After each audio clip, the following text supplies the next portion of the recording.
सरयू, संगीत और सितारे। आज अयोध्या में प्राण प्रतिष्ठा हुई और कई सारे सितारे मौजूद थे। उनमें से एक हैं पद्मश्री कैलाश खेर जी। कैलाश खेर जी, सबसे पहले तो कैसा रहा आपका प्राण प्रतिष्ठा का एक्सपीरियंस? बहुत ही अनोखा, बहुत ही अद्वितीय, बहुत ही उत्कृष्ट, बहुत ही अप्रतिम, बहुत ही अलौकिक, हम ये कह सकते हैं। आप कैलाश खेर जी यूपी से हैं, मेरठ से हैं, तो अब क्या लगता है यूपी की छवि क्या बदल रही है? बदल रही है तो कैसे बदल रही है? फ्यूचर क्या है यूपी का और अयोध्या का फ्यूचर क्या लगता है आपको? उत्तर प्रदेश और भारत दोनों ही बहुत बदल रहे हैं, दोनों की छवि बहुत बदल रही है, क्योंकि हम न केवल देशाटन करते हैं बल्कि विश्वाटन भी करते हैं। तो भगवान ने कुछ इस तरह की स्थिति रच दी है। अब चले खूब तुरप की चाल लगा के रंगों का तांता, और रचना के रचनाकार का खेला समझ नहीं आता। मेरे दाता चमत्कार बनकर प्रविष्ट हो गए हैं, हृदय हृदय राम जैसे जग गए हों। तभी ऐसा हो रहा है जो कल्पना मात्र में था। देखिए, उत्तर प्रदेश की छवि भी अच्छी नहीं थी। सबको पता है कि भाई यहाँ तो कुछ बुरे काम भी होते हैं, दुष्टता भी होती है, और लूट खसोट और इस तरह की चीज़ें बड़ी आसानी से होती थी। परंतु पिछले कुछ वर्षों से जैसे मेरे राम आकर स्थापित हो गए हों और मंद मंद मुस्कुरा रहे हों, अब जितने भी जो असुर प्रवृत्ति के व्यक्ति होते थे या असुर प्रवृत्ति की जो भी इस तरह की जंतु जीव होते थे, वो स्वयं सरेंडर कर रहे हैं।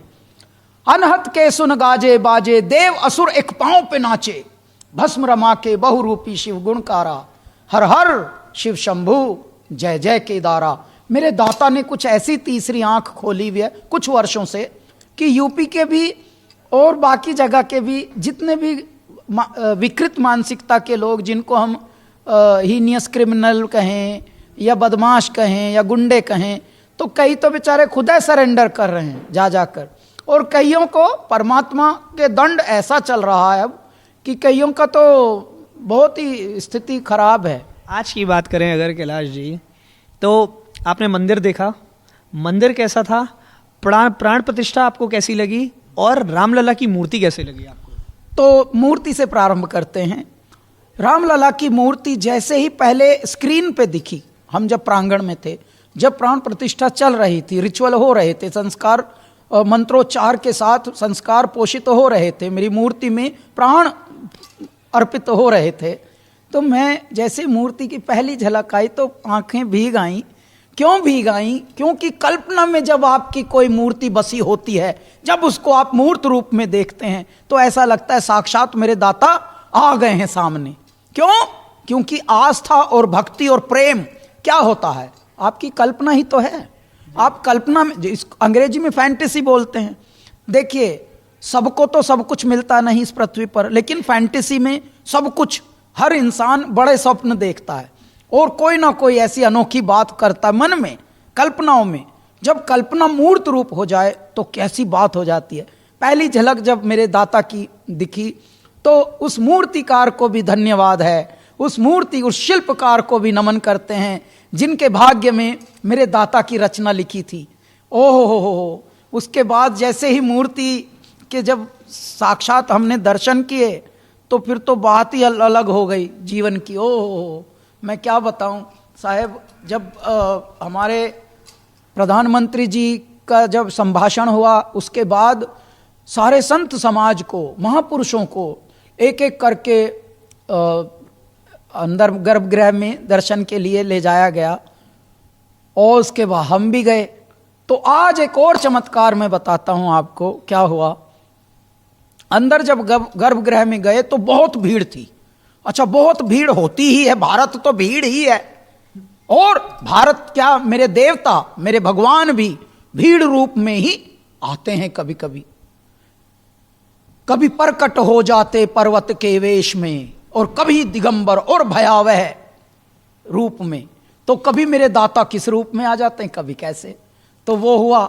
और जब वहां पे केओस हुआ, अंदर साधु, गृहस्थ, वीआईपी, सीआईपी, बगैर वीआईपी सब इकट्ठे होके भीड़ भड़का इतना हो गया।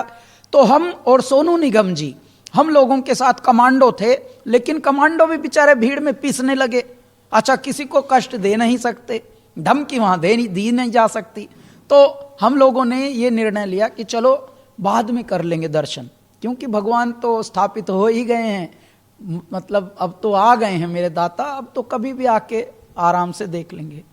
जैसे ही हम अगले द्वार से निकल के जा रहे थे तो योगी आदित्यनाथ जी, मुख्यमंत्री जी, वहीं मिल गए और बोलते हैं, अरे दर्शन हुए? मैंने कहा जी दर्शन तो नहीं हो। ऐसे कैसे नहीं हुए? मैंने कहा जी क्योस है बहुत। नहीं कोई क्योस नहीं, पूरी एक बटालियन, कम से कम 10 ऐसे कमांडो की भेजी कि जाइए और फला गेट से दर्शन कराइए। फिर ऐसे, यानी मेरे भगवान के दर्शन भी किए बिना जब हम 2 बालक जा रहे थे तो मेरे दाता ने किनको उत्पन्न कर दिया वहीं औड़े रास्ते पे, अनएक्सपेक्टेड, अपने सबसे अच्छे साधक को, उनको खड़ा कर दिया। मेरे बालक बिना दर्शन के कैसे जा रहे हैं, चल इनको वापस ला। तो देखो परमात्मा ऐसे, ये होता है परमात्मा का इन्वॉल्वमेंट। और हमें क्या होता है साहब, साफ छुपते भी नहीं, सामने आते भी नहीं। मेरे दाता जो हैं वो मिस्ट्री बनकर प्रविष्ट होते हैं और आपको ऐसे छू छू के जाते हैं, बिन दिखे, आंख बंद करके आप देखते हैं, मुख बंद करके आप बात करते हैं, साइलेंस में ही आप कितना उनसे वार्तालाप कर लेते हैं, कितनी सारी चीजें, वाद संवाद सब हो जाता है वहीं पर। तो ये मेरे दाता का आज मिरेकल हमने देखा। प्राण प्रतिष्ठा के संस्कार देखे, बहुत अच्छे संभाषण हुए। न केवल ये कहा गया कि भाई अंध आस्था रखो, ना, आस्था के साथ साथ ये भी बताया गया राम तो जग गए हैं, अब तुमको जागना है ऐ मेरे देशवासियों। और तीनों संभाषण, योगी आदित्यनाथ जी का भी और मोहन भागवत जी का भी और हमारे साहब का, प्रधानमंत्री जी का भी, बहुत यूनिक बात उन्होंने कहा। देखो 500 वर्ष की तपस्या का फल तो मिला, बहुत परीक्षाएं गईं, बहुत विपदाएं सही, बहुत कठिनाएं कुटिलताएं सही, लेकिन मेरे भारत ने, मेरे देश ने, मेरे देशवासियों ने ये पल अब देखे हैं। ये सुख का दिन है आज, इतिहास में आज रजिस्टर पंजीकृत हो गया आज का दिन। युगों युगों तक, हजारों वर्ष तक इस दिन को कभी भूला ना जाएगा कि राम उतरे थे इस दिन। परंतु सिर्फ यहीं पे खत्म नहीं करना, अब आपको विकसित भारत की यात्रा को आगे लेके जाना है। और वो कैसे होगा? कितना प्यारा आज संदेशा दिया है प्रधानमंत्री जी ने। वो आपके अंदर करुणा होनी चाहिए, आपके अंदर तप होना चाहिए, आपके अंदर दूसरों के लिए कुछ कर गुजरने का ये होना चाहिए मादा। और इस नियत से आप अगर अपने चरित्र में रहेंगे तो ये भगवान राम के गुण हैं। सहजता ही, क्या बात बोल के गए हैं आज प्रधानमंत्री जी कि ऐ मेरे देशवासियों, आप राम के वंशज हो, आप ऋषियों की संतान हो, अब ऋषियों की ही प्रवृत्ति में आ जाओ और ज्यादा छोटी मोटी बात पर आपस में कलह मत करो। आपस में लड़ के झगड़ के बहुत ऐसे अफर के रह लिए, अब अफरने से काम चलेगा नहीं। अगर नाव में छेद हो गया हो, भले कोई संत बैठा हो, भले कोई दुर्जन बैठा हो, नाव तो डूबेगी बेटा। तो सबको इकट्ठा होना पड़ेगा, सबको संयोग करना पड़ेगा। तो ये वाले संदेशा जो हैं ये बहुत अपनेपन के हैं देश के लिए। मंदिर तो आज हमारा प्रारंभ हुआ, मंदिर का तो एक आज अनुष्ठान हुआ, परंतु इसके साथ साथ जो हृदय का मंदिर है उसमें भी भगवान राम जब आ ही गए हैं तो अब आपस में संगठित रहना है मेरे देशवासियों, क्योंकि आप सबके अंदर जो भीतर राम जगे हैं उसी का परिणाम है कि आज मेरा भारत ऐसे स्तर पर है। कुल 10 वर्षों में ही भारत को देखिए, जो बहुत धनाढ्य देश होते थे, जिनको विकसित देश माना जाता था, आपस में लड़ रहे हैं। वो किसी की इकोनॉमी एकदम क्रैश कर गई और बेचारे सब भारत की ओर ऐसे देख रहे हैं। I think they are going to do well, in near future, they are the next big thing, या तो उनको उम्मीद दिख रही है भारत में।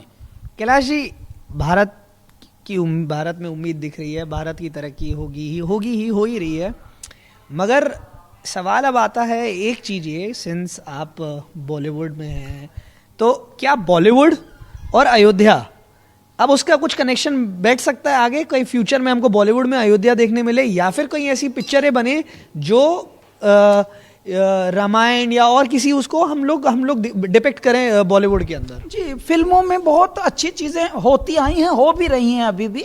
देखिए, अभी बाहुबली आई, कहने को वो साउथ में बनी थी, लेकिन हिंदी में भी उसका अनुवाद होकर हिंदी में भी वो टंगी। तो जितना उन्होंने बिजनेस साउथ की लैंग्वेजेस में किया उतना हिंदी में भी किया, जितना प्रभाव साउथ की भाषाओं में था उतना ही हिंदी में भी हुआ। इसका मतलब अच्छे काम हो रहे हैं। बस क्या है कि अच्छे लोग जो हैं, अच्छे विचार, अच्छे संस्कार, अच्छे उद्गार, वो कम हैं। और कम क्यों हैं? क्योंकि कम में दम है। इसलिए यदि सभी को अमृत मिल जाए तो फिर तो सभी अमर ना हो जाएं। तो अमृतत्व तो किसी किसी को मिलता है। इसीलिए मैं कहता हूं, फिल्मों में भी यदि थोड़ी सी लोगों में चेतना जाग रही है, और कितने लोग आज भी फिल्मों से आए थे, तो कम से कम मैं कहता हूं 10% भी असर आए किसी पर, ऐसे परिवेश से, ऐसे विचारों से, तो मुझे लगता ठीक है। बाकी ज्यादा फिल्मों से एक्सपेक्ट करिए मत। फिल्में बेकार की चीजें होती हैं, फिल्मी वाले भी सब नकली होते हैं, क्योंकि नकलियों को इतना सब असली मान लेते हैं कि कितने एक्टरों के मंदिर बनाने लगते हैं। मूर्ख लोग होते हैं। अच्छा, क्या होता है, देखो, भोले में और मूर्ख में बाल भर का ही अंतर होता है।